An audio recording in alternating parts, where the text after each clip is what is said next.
Bienvenue au laboratoire virtuel d'électricité et d'électronique. Aujourd'hui, nous allons découvrir ensemble le fonctionnement du registre à décalage 74HC595.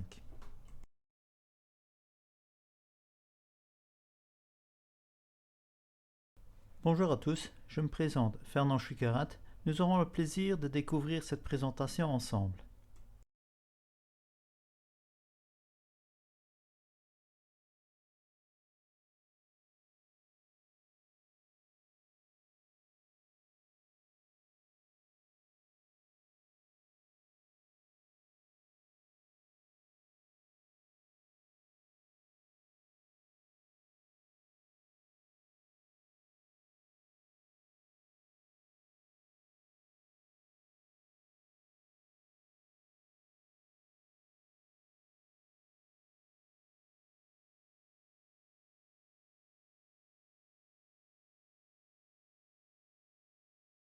Le circuit intégré 74HC595 est un registre à décalage à 8 bits.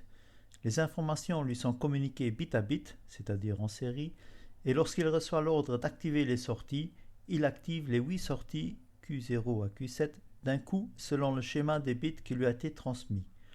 À ce point de vue, on peut le considérer comme un convertisseur série parallèle, entrée série, sortie parallèle. De plus, grâce à la fonction de décalage, il est possible de transmettre les bits sortants, 1 à 1, à un registre monté en cascade. C'est la pin Q7' qui se charge de cette transmission série au registre suivant.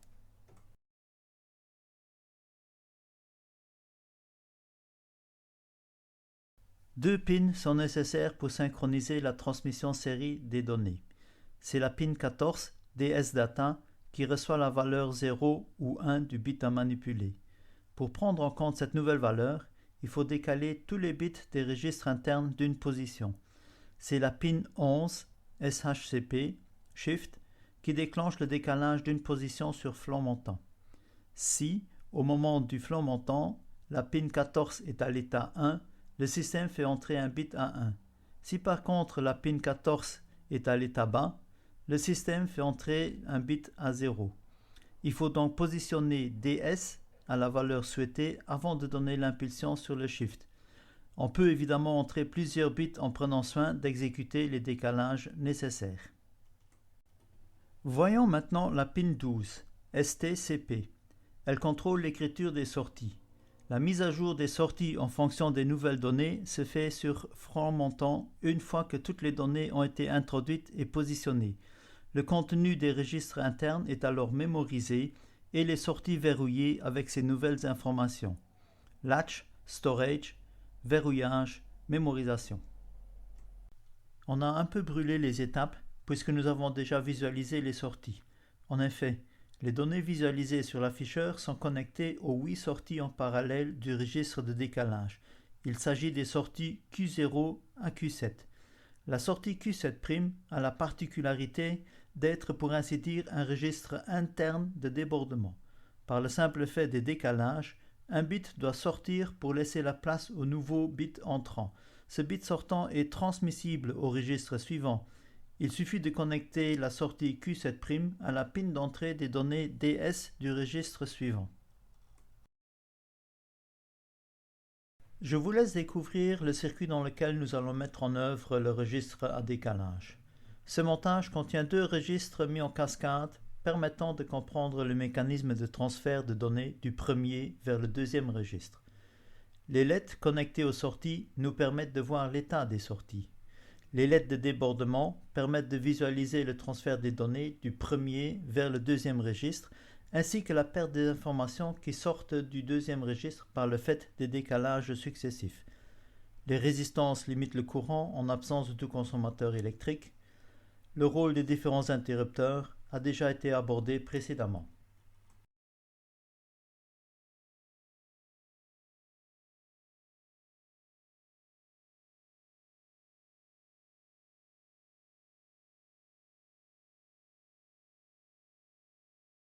Pour être complet, je dois encore vous donner une information concernant deux interrupteurs. Tout d'abord, le clear. raccordé à la pin NOT-MR. Pas d'effacement de mémoire. On ne peut pas effacer les registres internes tant que l'entrée est maintenue à 1. Autrement dit, on efface les registres internes lorsque l'entrée est mise à 0. Cependant, dans la plupart des applications, on ne se sert pas de cette fonction et on connecte alors cette pin au plus VCC. Et pour terminer, le lock, raccordé à la pin NOT-OE, sortie pas autorisée. On verrouille les sorties lorsque l'entrée est mise à 1. Or, si on veut se servir des sorties, il ne faut surtout pas qu'elles soient verrouillées. On ne se sert pas souvent de cette fonction, c'est pourquoi on met cette pin systématiquement à la masse puisqu'on veut autoriser les sorties en permanence.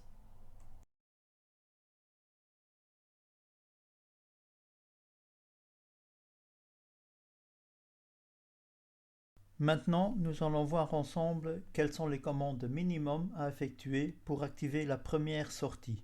Autrement dit, on veut juste faire entrer un bit, le positionner devant la première sortie, c'est-à-dire Q0, et activer cette sortie. Voici la situation au départ. Le circuit est sous tension, on n'autorise ni l'effacement de mémoire, ni le verrouillage des sorties. Les registres internes ainsi que les sorties sont à 0. La première commande concernera data. On met data à 1 pour faire entrer un bit à 1. Ce n'est qu'après avoir positionné data que l'on pourra se tourner vers Shift. Shift, entrée du bit et décalage du registre interne. Le décalage se fait sur front montant. À ce moment précis, si data vaut 1, comme c'est le cas actuellement, on fait entrer un 1. Autrement, si on a un front montant de Shift alors que data vaut 0, alors on fait entrer un bit à 0. Il s'agit d'une commande impulsionnelle, on peut donc relâcher la commande. On vient de faire entrer un bit à 1. Il se trouve en première position dans le registre interne disponible pour la sortie Q0. Si on ne souhaite pas faire entrer d'autres bits, on peut relâcher data. Après avoir relâché data, opération non obligatoire, on peut se concentrer sur l'écriture de la sortie. Le contenu des registres internes est recopié sur la sortie au flanc montant de write. Nous pouvons constater avec satisfaction que notre première lettre s'allume comme prévu. Étant donné qu'il s'agit ici également d'une commande impulsionnelle, on sera amené à relâcher le bouton afin de réarmer le système pour l'écriture suivante.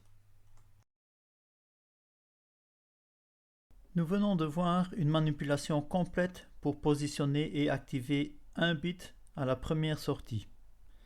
Mais nous avons dû constater qu'à part des interrupteurs qui bougeaient, on ne voyait pas grand-chose jusqu'au moment où la lettre s'allumait. Voyons maintenant, au moyen de l'animation suivante, ce qui se passe dans le registre à décalage.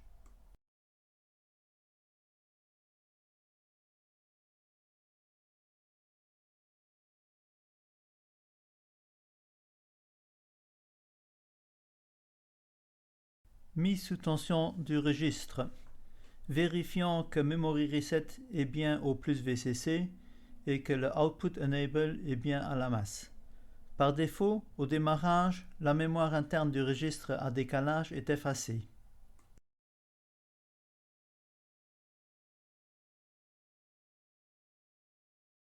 Mise à 1 de DS. Si on veut allumer une sortie, il faut effectivement mettre la sortie à 1. Donc, on va faire entrer un 1 dans le registre.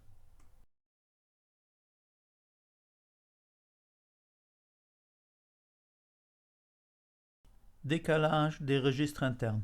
Cette opération concerne tous les registres internes qui avancent d'une position, y compris Q7'. Pour le moment, on ne fait avancer quasi que des zéros, sauf la valeur du registre DS qui est copiée sur le registre Q0. Remarquez que le registre DS reste allumé du fait que l'entrée DS est toujours active.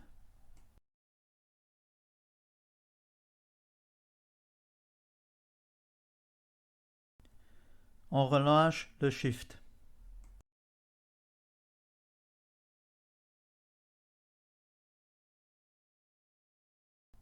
On peut relâcher DS.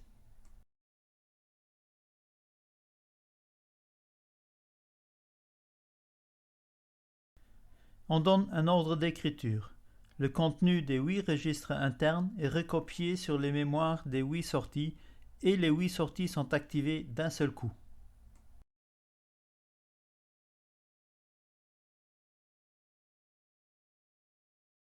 On relâche l'ordre d'écriture.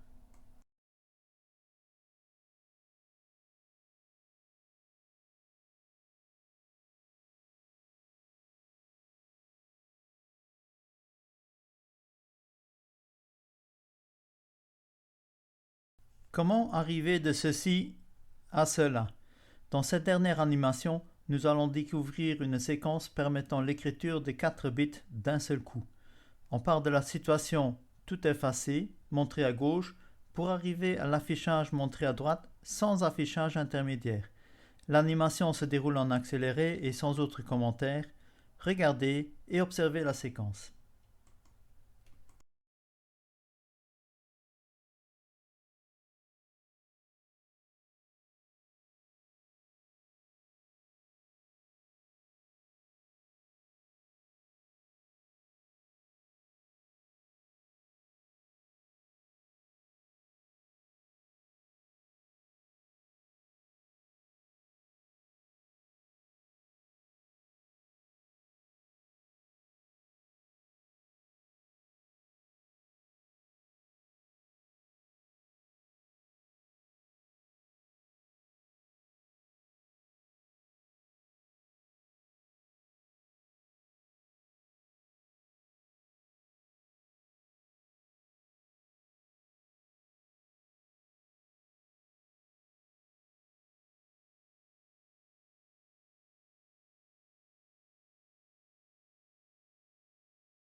Not Output Enabled, sortie pas autorisée.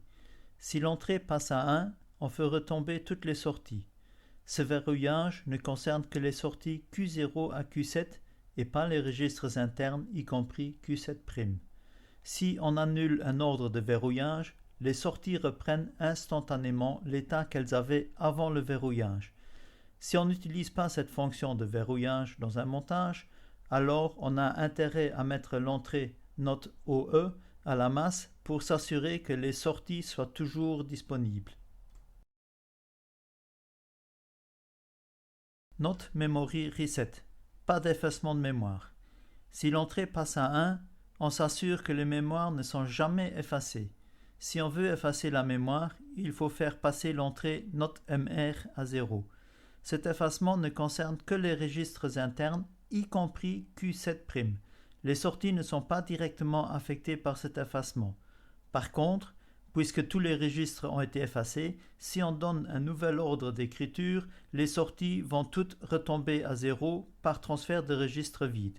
Si on n'utilise pas cette fonction dans un montage, alors on a intérêt à mettre l'entrée Not Memory Reset à plus VCC pour s'assurer que le mémoire ne soit jamais effacé.